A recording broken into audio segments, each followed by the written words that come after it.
So happy Saturday, everyone. Here we are with the Note Show. And today joining us is Diego Gerardo, Ivan Terrero, the Note Doctor, and Rodney Madison. We had a guest lined up today, but something went a little bit, we're not sure what's happened. Maybe he'll join us, maybe he won't. But anyway, our topic today is real estate investing and working with the Department of Housing and Development. And this was Ivan's idea to talk about this, so maybe you can explain what that is and why it's important for real estate investors. And there we go.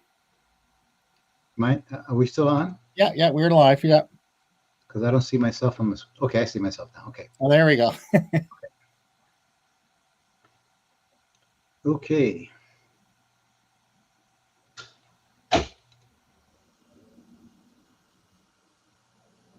Hello? Hello. Yeah, we're live. Oh, we're live. Yeah. So why have we gathered here together today to talk about HUD? Okay. So the original intent for us meeting today is that there is a government entity called HUD, the Department of Housing and Urban Development. And they're just like anything in the U.S. government, it is a complex agency that it helps homeowners and prospective homeowners become part of that path into homeownership. And our expert, Richard Thayer, is a consultant for HUD. You can't go directly to HUD and apply for grants. You have to have someone that will guide you through it. And a brief history about HUD. HUD was formed in 1937 with the U.S. Housing Act of 1937. And then it became in 1965 the Department of Housing Development of Urban Development of 1965, which created HUD as a cabinet level agency. And the first HUD secretary was Richard Weaver.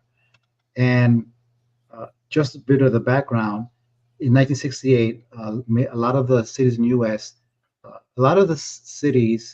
erupted in riots after the assassination of Dr. Martin Luther King.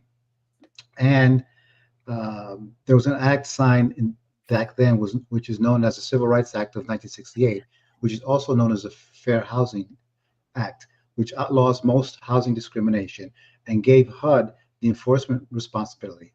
The Housing Act of 1968 establishes the Government National Mortgage Association, also known as Ginnie Mae, to adaptability of mortgage funds for moderate income families using government guaranteed mortgage-backed securities. So in 1969, George Robney is appointed the first HUD secretary by Richard Nixon. And in 1970, the Housing and Urban Development Act of 1970 introduces the Federal Experimental Housing Allowance Program and Community Development Corporation. So this is geared to develop communities nationwide. And let's just go back forward. We don't have to find out who are. One of the highlights is 1988, the Indian Housing Act gives HUD new responsibilities for the housing needs of Native Americans and Alaskan Indians. Housing and Community Development Act allows sale of public housing to resident management corporations. The Fair Housing Amendment Act makes it easier for victims of discrimination to sue and stiffens penalties for offenders. So fast forward to 1995, there is a blueprint for reinvention of the HUD, which proposes sweeping changes to a public housing reform and FHA, consolidation of other programs into 3 block grants. So one of the mandates of HUD is to have these block grants to help develop communities and help increase home ownership for Americans. So that being said, HUD is a complex program. They complex cabinet level department which has a number of programs, and the programs are here on the website. There is a community planning and development. It's called a CPD. There's Office of Housing. There's a public and Indian housing, department. There's a fair housing and equal opportunity. There's policy development and research. There's field policy and management. There's Government and National Mortgage Association, Ginnie Mae. There's lead hazard and healthy homes program. There are temporary programs, and there are agencies that work with HUD, which help HUD um, uh, with its mandate. So that's a brief overview of HUD. And with that, it can help investors. It actually helps investors develop properties for uh, um, low income housing. And it's a big maze that you have to become an expert at. And someone, you could be a rocket scientist and not know how HUD programs work. Okay, because they're so complex, you have to have someone that will help you with the various programs. Okay. So what is the main reason why a real estate investor would be interested in knowing what they're doing? My first thing is that they have some funding for programs. So Yeah. there are programs. Again, I'm not an expert. I was just Richard, the expert, briefly addressed this with me. Let's say I want to develop a moderate income, low income housing in a economically depressed area.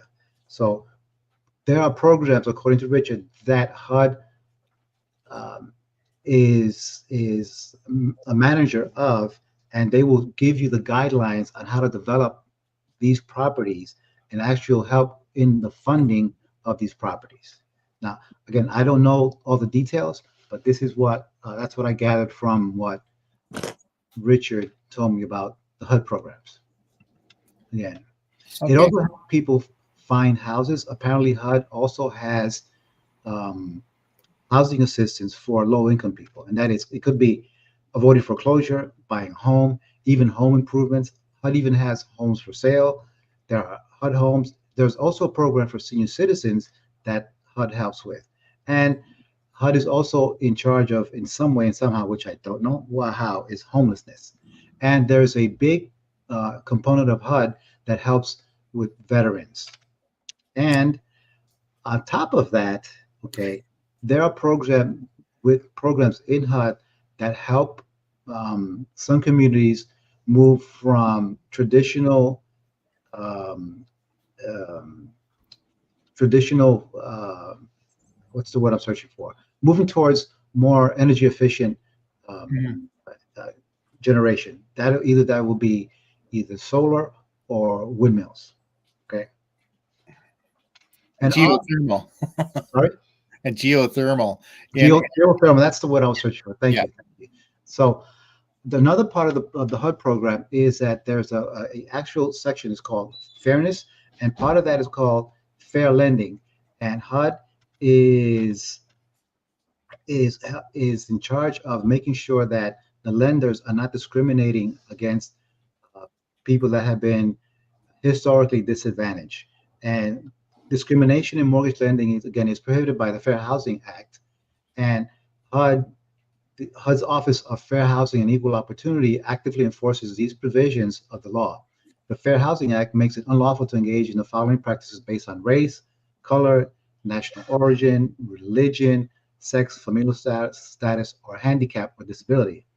Again, and there have been cases in the past where HUD had to step in when such discrimination has been found in the past. Okay, and that could be a refusal to make mortgage loan or refinance a mortgage loan.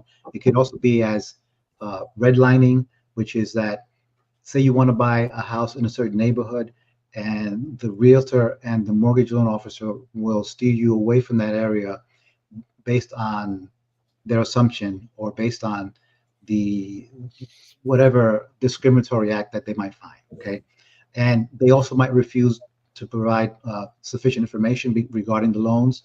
Let's say a loan company, a mortgage company has 10 loan products. They might only steer you to 3 or 4 of those loan products because they might have favorable reimbursement um, profiles for them or there are higher fees associated with those 3 or 4 programs. Okay.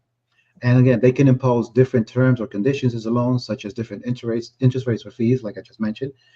And um, some lenders might refuse or purchase a loan on different terms or conditions depending on purchasing the loan.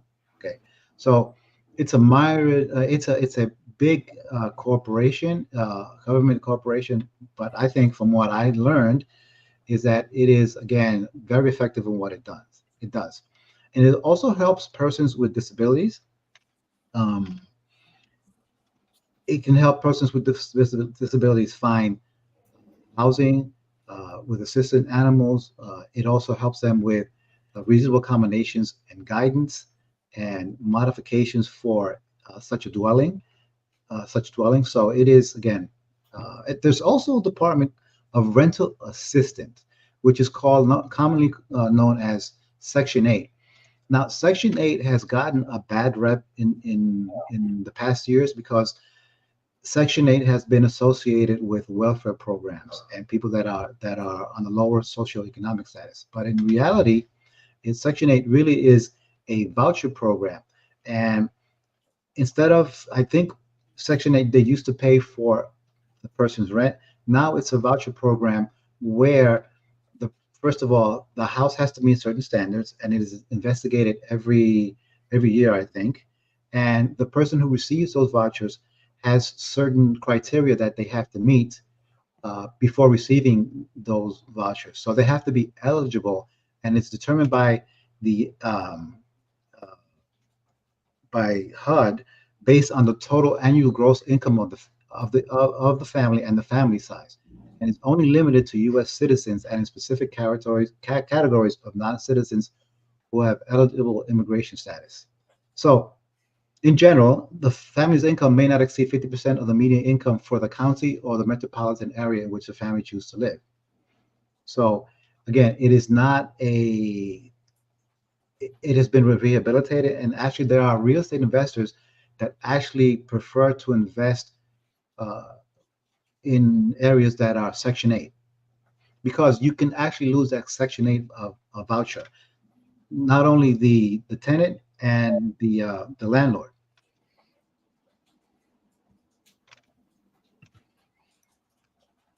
Well, given that you didn't know you were going to do this presentation, that's pretty amazing. Well, I try to try to learn as much as possible. So Yeah.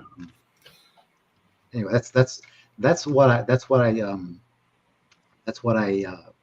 learned in a few seconds. But Yeah. anyway, Well, they were. and you can also work with HUD because HUD also has something known as an Envision Center, and I'm reading it right off of here. And an Envision Center includes economic empowerment, educational advancement, health and wellness, and character and leadership. And forgive me, but I don't remember a government program focusing on character, leadership, health and wellness. And all over the United States, there are 100 Envision centers um, throughout the continental United States, Puerto Rico, and Hawaii. How they how does this come across? I don't know. I know that the economic empowerment pillar is designed to improve the economic sustainability of individuals by empowering them with opportunities to improve their economic outlook, and that comes in various forms. It could be job training. It could be better educational opportunities. Again, focusing into education is that the education investment pillar seeks to provide educational opportunities, which includes partnering with public and private organizations that approach education in non-traditional ways on non-traditional platforms. And part of that could include charter schools. Many low-income families in failing public schools seek out charter schools because charter schools have a proven track record of educating the students in a non-traditional manner by using the most effective methods to get the student to perform. And health and wellness, again, it's another pillar designed to improve access to better health outcomes for individuals, and that includes education, uh, not only for the children but for the parents of the children or the caretakers. And character and leadership, it's again designed to enable individuals to reach their full potential in productive, caring, responsible citizens by encouraging them to participate in volunteering and mentoring opportunities. So there's one such program in my local area that is an indirect recipient of a HUD grant, and they are teaching uh, entrepreneurship to the children in school. And what they're actually doing is that once that student has had a successful project, it's that student's responsibility to become a mentor to a younger student. I think Diego had a question here. Yeah. More than a question, this is, I want to share that this is why I keep following Dr. Ivans, because his knowledge and experience is huge. I come from Colombia. I was a new immigrant 20 years ago, and now I am meeting new immigrants. And many are telling me that they need money to invest in real estate, and this is exactly what I've been telling them. Like Dr. Ivan is kind of explaining that you don't really need to have money, and you can invest in real estate. And especially, when I say that I come from Colombia, most people think that I'm with the cartels, and honestly, that's not the case. And this is how you can legally get the money from the government and have a transparent use of it, get a profit because it's legal for you to get paid for the work you do, but you can become a real estate investor using other people's money. And what better than government's money? And instead of being an employee of the government, you become an investor who provides affordable housing for people who needs it. Dr. Ivan mentioned Section 8, and that's something we started exploring this year. And I remember when I came from Colombia 20 years ago, I hired a guy to help me filling out my documents to become a legal immigrant. And he told me, don't apply for government subsidized, don't get Section 8, don't get food stamps, don't get that, because he knew that that's how people go into the poverty levels, because they become dependent of the government with this. And that's why Dr. Ivan says that Section 8 has a bad reputation, because most people coming from other countries, they qualify for Section 8 right away, but they will never leave that comfort zone. And the reason we started doing the Section 8 is with the mindset of making people aware that this is a temporary uh, situation, but they don't have to stay there forever. We do rent to own, and we let them get whatever they can from the government for a year or two until they get financial situated to become investors, and they get started with rent to own because they still don't have a credit score established, they don't have any history. We allow them to become homeowners with the rent to own program. And now Dr. Ivan and I started this KVA team, which is a way for us to get this funding that the government is offering, and being an entity that makes sure that this money is getting paid, that is not gonna be money that is lost and like sometimes happens. So that's how we are creating this circle of wealth by investing in the communities, giving the opportunity to the new immigrants. We also have a nonprofit that supports single moms, and they, being a mother and a father at the same time is tough. So we allow them to get into this Section 8 or these subsidized programs, but we make sure that they're not gonna stay there forever. They're gonna do it for a year or two until they get situated financially to go to the next level, which is buying their own home, and maybe if they want, they can also become investors, because we have this training program that we provide this financial education for them. Thanks, Diego, because that's where I want to kind of deviate from and ask Dr. Ivan, um, is uh, is the programs that you're talking about within HUD operated or uh, operated by a agency person, or are we talking about someone that is an investor that has learned the ropes and how to navigate and point an investor in the right path? Okay, from what I learned, again, I only had half an hour with the expert.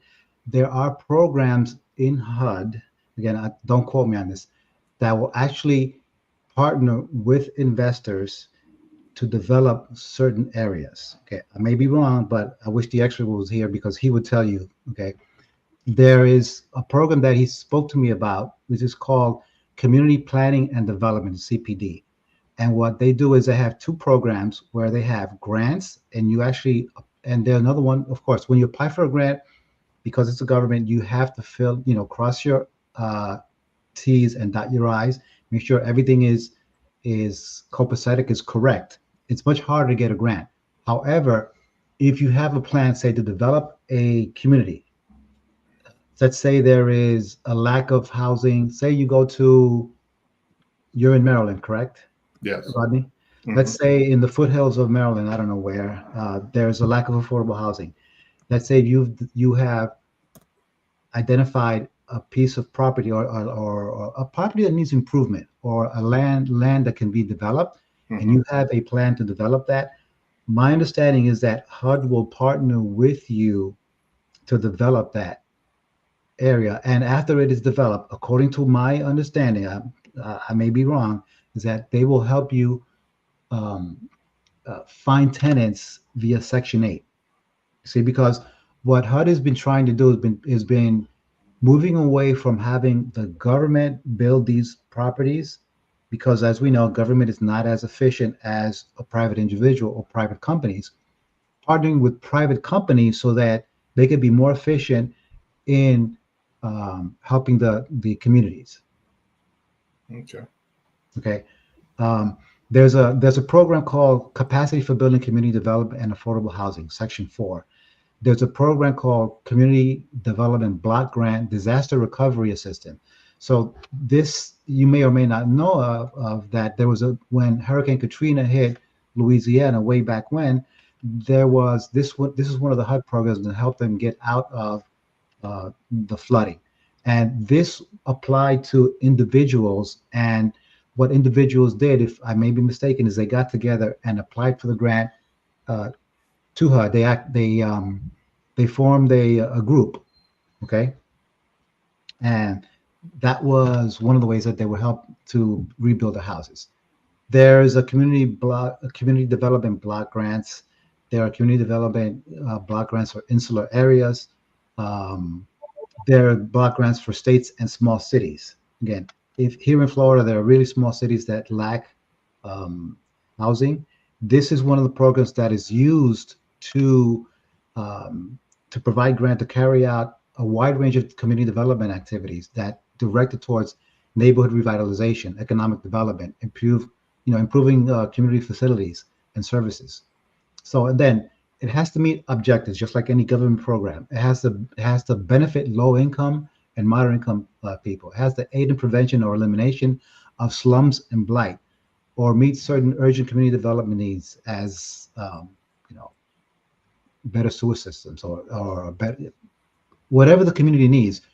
And some of the activities that can be carried out include, the acquisition of real property, the relocation of payments and assistance, clearance, demolition, and removal of buildings, rehabilitation of residential and non-residential properties, uh, provision of public facilities and improvements such as water and sewer and streets, which I mentioned before, neighborhood centers, public services within certain limits, activities relating to energy conservation and renewable energy resources, like we spoke about earlier, assistance to nonprofits and for-profit business for special economic development activities.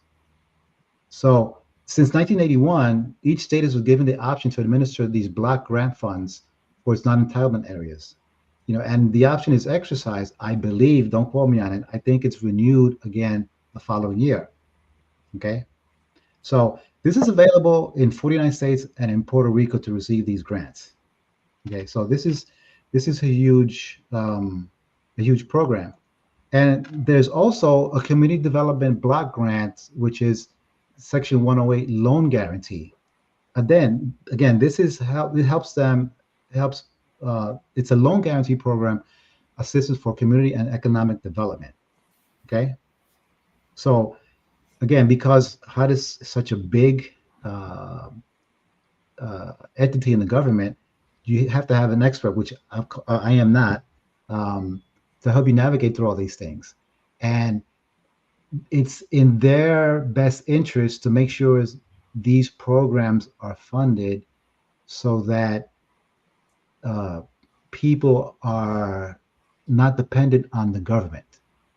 Okay, and I'll give you one useless one useless data. Okay, the Useless. only government agency that does not advertise itself is HUD. Think about it. No need to. They're giving away stuff. So if you don't Bingo. follow, Bingo. Okay. Yes, Diego. I don't have that experience here in the United States, but I have started developing communities in Mexico.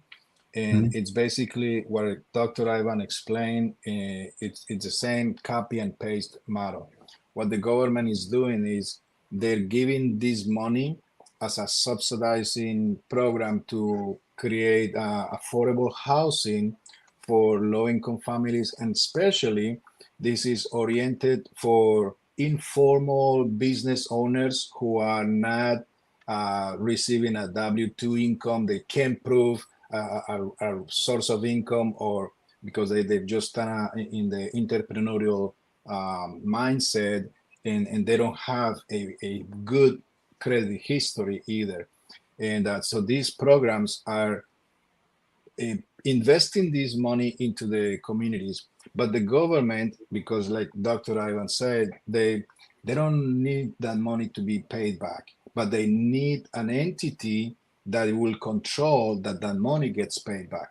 So they're giving this money probably like a grant with no reason to pay back, or can be a loan like the SBA loans in the United States are very low interest, 1%, 2%. That's like a free money. And they just look for an entity, a legal banking entity that can control that money to make sure that the people who are living in these houses are committed to make the payments and become homeowners in a legal way, not in a way that they just get in the house and they live there for free. And so that's the government money that we can work with, and as investors we get paid for the time and effort that we put into these projects, and we also have a portion of being part of this community building and being like having a purpose. We are building communities, and yes, we want to make money, but the main thing is to provide affordable housing for low-income families or for entrepreneurial mindset people who can get through a traditional mortgage because they don't have a credit history. Mm-hmm. Yep. And some of these programs, according to what I know, is that the interest is paid back. The loan is for 20 years. And one of the programs is you can helps you acquire, do the construction, the reconstruction, rehabilitation, or installment of public works and sites in certain communities. So think of it this way: if you identify a community that needs a park, a swimming pool, or something for recreation activities, you can actually use the government's money to build this and take 20 years to pay it back at a low interest rate. So there are a lot of programs. One of the programs which we spoke about, took about 5 minutes, is a continuing of care program. And what this does, it promotes community-wide commitment to the goal of ending homelessness, provides funding for efforts to quickly rehouse homeless individuals and families while minimizing trauma and dislocation. It promotes access to and effective utilization of mainstream programs and promotes self-efficiency among individuals and families experience homelessness. And there's a homeless management information system, which helps with projected administration costs, relocation costs, indirect costs, um, permanent housing, transitional housing, supportive services. So again, it's a huge program, and nonprofits can apply for this. So if you have a nonprofit that's focusing on homelessness, Yeah. You can apply. Don't ask me how, but I know it's there. Sure. Mhm. Two more questions for you, Dr. Ivan. Mhm. Which programs are you looking at that'll help, your business? And is there anything specifically for just note investors? So this is where I asked him, and basically, what we want to do is we want to develop small mobile home parks. Okay, Right. and there's a program which HUD will enable the investor. I don't know if this is true. Locate these mobile home parks, rehabilitate them, and offer low income housing for the residents. And when that happens, we can create a note and then sell it on the open market, on the secondary market. So that's what I'm looking for. Okay. Mhm. Good. So that's yep. Hmm. Well, this is fabulous. We've had quite a few of our broadcasts have been about affordable housing and meeting the housing shortage, and so this is another way fabulous resource to look at. So there again, there's another program in HUD which it boggles the mind how many programs there are. There's a home investment partnership, and apparently with home investment partnerships, those are funds for various housing activities depending on the local housing needs. Okay, this is locally focused. Okay, the eligible uses of the funds include tenant-based rental assistance, housing rehabilitation, assistance to home buyers, acquisition, new construction of affordable housing. Again, this is another aspect of HUD that, if you ask me, they're concentrating, their focus is on affordable housing. Okay, and these funds can help pay for necessary and reasonable costs related to development of non-luxury housing, including site improvements, demolition, relocation, and costs to meet accessibility requirements. Let's say you have a house that is uh, a four-story walk-up, and you have identified uh, persons with disabilities that need wheelchair access. I think that this can be used to rehabilitate that walk-up so that there'll be ramps for the persons that are on wheelchairs. I mean, don't quote me, I'm not an expert, but this is what I think it is. Okay. Well, I think we should try to resume this conversation next week and see if we can get Richard Thayer to come on. Mm-hmm. Yeah. So and Is Richard a employee of HUD, or No, he's he is not an employee of HUD. HUD employees cannot, from what I know, HUD employees cannot help you apply for these programs. You have to have an outside consultant because it can go into the realm of self-dealing. Let's say if you're in a department and I'd say, Rodney, I have this program, you need to apply for this. So that's the way the government gets around, um, I guess, uh, it, corruption. right? It sounds like if you're a true entrepreneur, you can specialize in some of these areas and really make your mark in the investor world. Yes. I know that according to Richard, he's been doing this for over 25 years, and Wow. he didn't tell me how he came about this what he's doing now. So I guess that's his secret sauce. He won't tell me, but that's fine. I have enough on my plate right now. And I'm going to tell you one more program. Okay. It's called the Self-Help Ownership, Self-Help Ownership Opportunity Program, SHOP. Okay. And this gives grants to national and regional nonprofits to fund opportunities to help self-help ownership housing. So HUD awards grants to national, regional nonprofit organizations that have the capacity and experience in providing or facilitating self-help ownership housing opportunities. Okay, so again, this opens up a huge avenue for nonprofits and investors to help develop communities. Okay. So worth looking into for sure. Mm-hmm. Yeah. So people can go to the Hub website at hud.gov, and because many of the things you said you are all on the website. It's as you know, because the agency is very large and the number of programs is very large. The website has also got a lot of things to it. But yeah, and then next week, if Richard Thayer will come and he'll explain how, as you said, you can't. It's hard to deal directly with the agency. You need to have kind of a third party.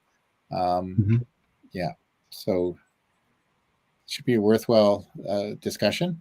So one thing that we as note investors is that HUD is actually in charge of Government National Mortgage Association, which is known as Ginnie Mae. And Ginnie Mae is basically mortgage-backed securities, which are notes. And what Ginnie Mae, guarantees timely payments on security backed by government-issued mortgages. I mean, it guarantees investors, okay, the timely payment of principal and interest on securities backed by private lenders, issued by private lenders, and backed by the pools of Federal Housing Administration, FHA, VA, and Rural Development, and Public and Indian Housing mortgage loans.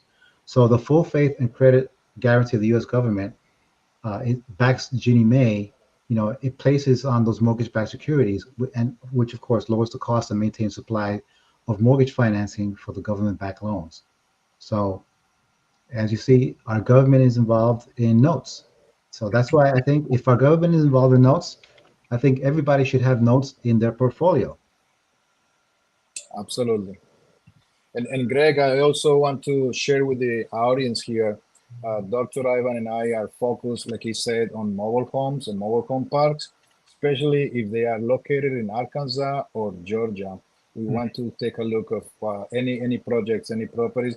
And even if they are outside of Arkansas or Georgia, we will still take a look. And that's our focus right now, because that's where the money is. Okay, well, thank you. So I just put, you can reach out. I had Dr. If you go to the notedoctor.com, you can make an appointment and with Dr. Ivan, and you can track down Diego. I don't have your website handy to put it here, but you're both available on LinkedIn, so you could be found on LinkedIn and other places. And if you have a project that you might want to work with these gentlemen, let them know. The Note Doctor is a good source because Dr. Ivan and I always work together. So yeah, that's a good source of way to get a hold of them. Yeah. Okay. Any other comments before we let people go on with their Saturday? I don't have anything. I know that I was forced to learn about this as a pinch hitter, so to speak. So I hope I did a good job. And please don't quote me on all of this because I am not an expert. I am just going on what I spoke with Richard and I was able to quote from the website. Yeah, that's awesome. You did a great job. Yes, He's sir. not an expert yet, but yeah. Well, you know, they say this close. Yeah, they say in the teaching profession, you just have to stay ahead of the student, right? Exactly. One chapter ahead of the students. Yeah. Exactly. Yeah. Okay. Well, so sounds like we're going to resume this discussion next Saturday. And anyway, go off and enjoy your day and hang out with your family. Do whatever you're going to do. So, Thank you, guys. Okay, Thank you. thank you. All right. Okay, bye-bye. Bye.